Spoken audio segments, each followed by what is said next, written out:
I feel like this hair is getting bigger and bigger every minute I speak. What is up, everybody? Welcome back to my channel. My name is Alexis Kimberly. In today's video, we are going to be talking about the do's and don'ts of relaxed hair. They're going to be very tangible, easy tips that you can pick up literally right now that will instantly change the progression, the success of your hair growth. But before I get into that, definitely hit that red button down below, the subscribe button, as well as the notification bell so that you can be alerted every time I upload a video every Sunday. All right, so let's just jump right into it. So first, we're going to be talking about relaxed hair don'ts.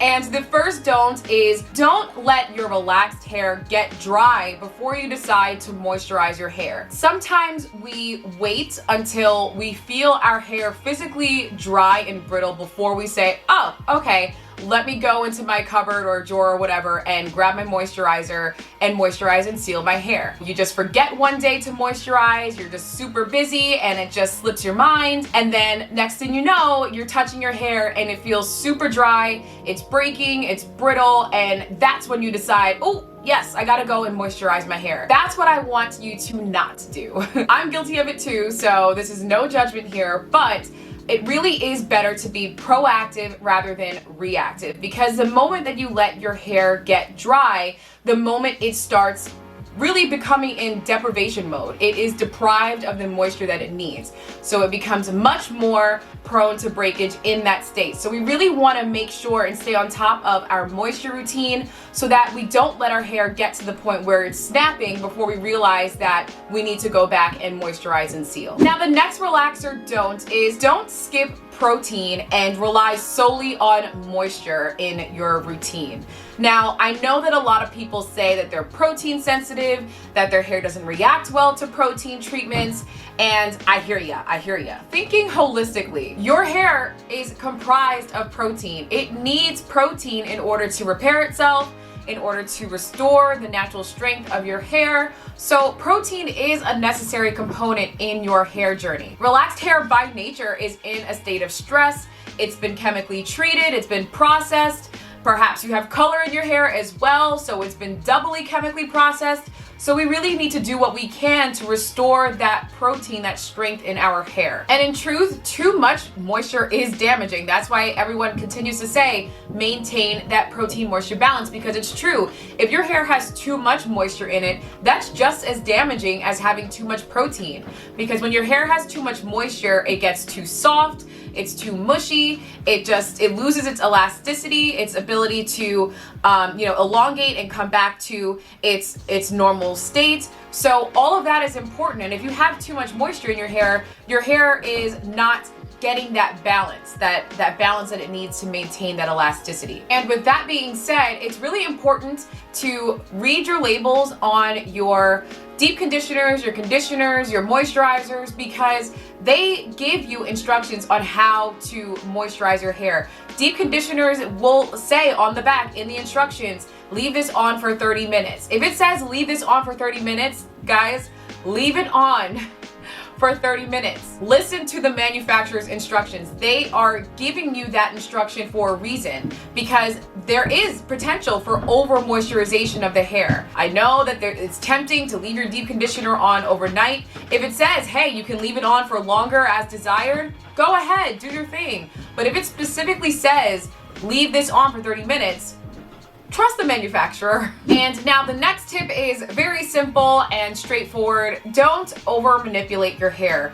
Natural hair, relaxed hair, it's very sensitive. I mean, especially relaxed hair, because it's been chemically treated.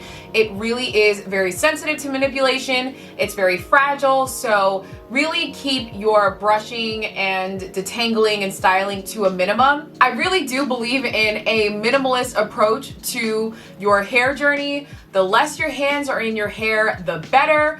The less, honestly, the less products even, the better.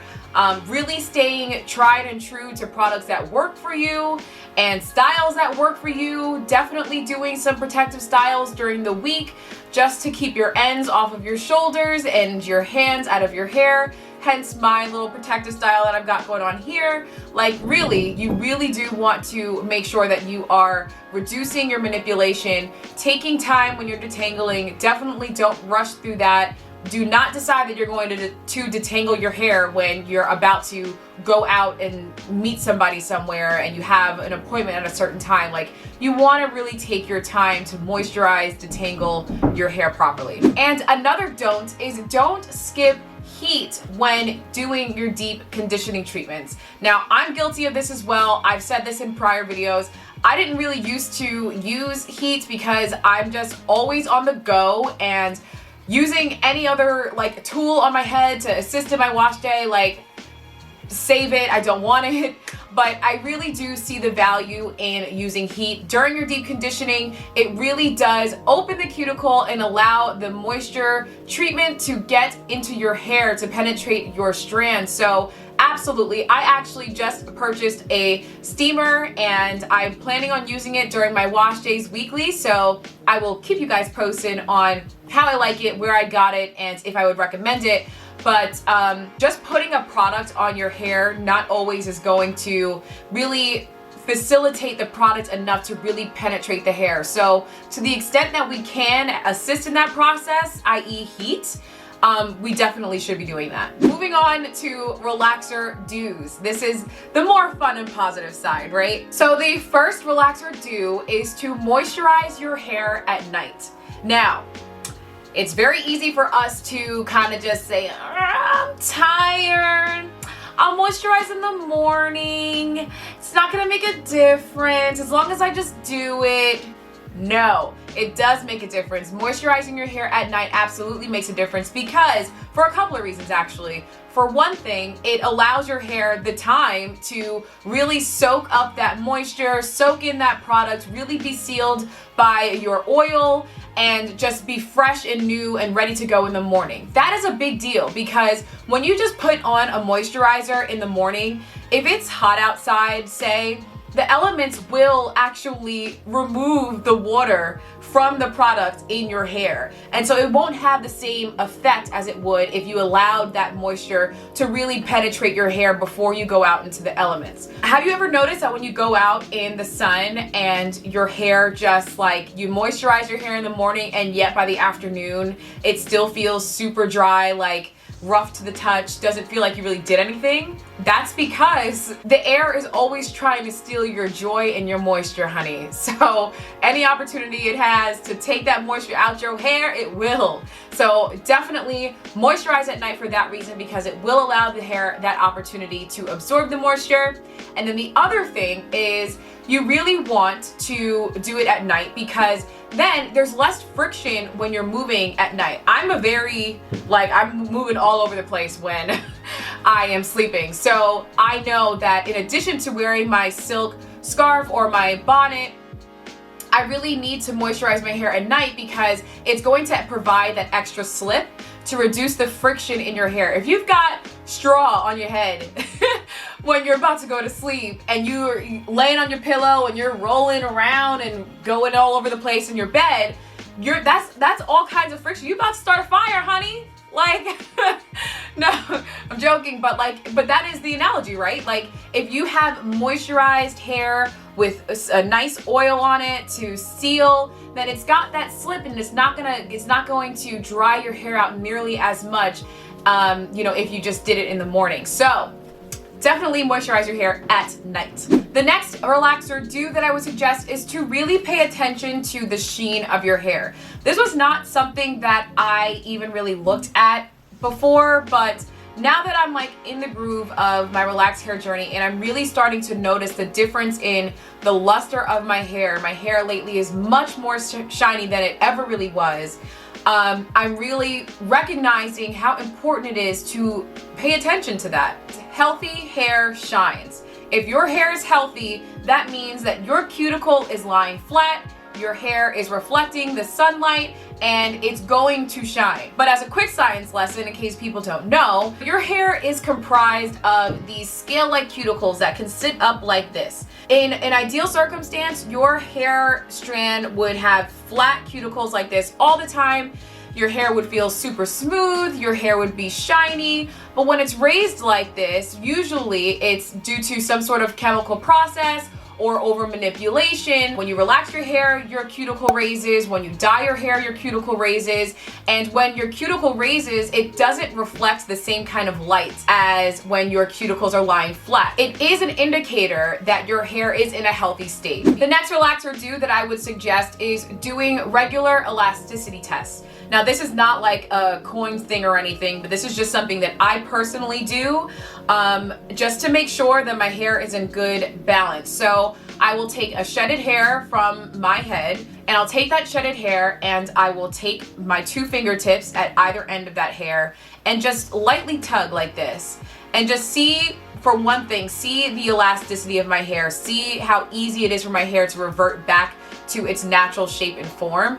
But then I'm also looking to see if my hair is snapping at a particular place. So a little while back, I explained to you guys that I was doing this elasticity test, and I was seeing pretty consistently across all of these strands that the last inch or so of my hair tended to snap. So I was starting to kind of put 2 and 2 together and realize that there seems to be some sort of weak point at that 1 inch mark. Now, ends are ends, like they're the oldest part of your hair, so that part is going to be more susceptible to breakage naturally. But it's still a good indicator of the state of your hair, your protein moisture balance. It's just a good kind of measure test of how your hair is doing. And the last do that I would suggest is actually just something cute and fun. Really though, guys, have fun with your hair. I know I said earlier, don't over manipulate, like get your hands out of your hair, but you want to have some opportunity to really feel your hair out,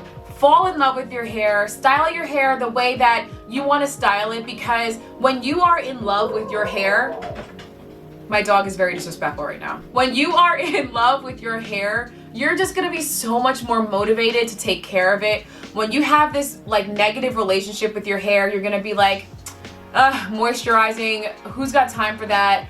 I'm tired, I'd rather do something else. And you prioritize everything else above your moisture and just overall hair care routine. So I just really think that the more that you love on your hair, the more love that your hair is going to give back to you. And so I just really encourage you guys. I mean, we became relaxed because we wanted the flexibility of being able to do different styles and go from straight to a twist out or a braid out, and just kind of have the freedom of doing with our hair, you know, just what we want. So I think definitely experiment.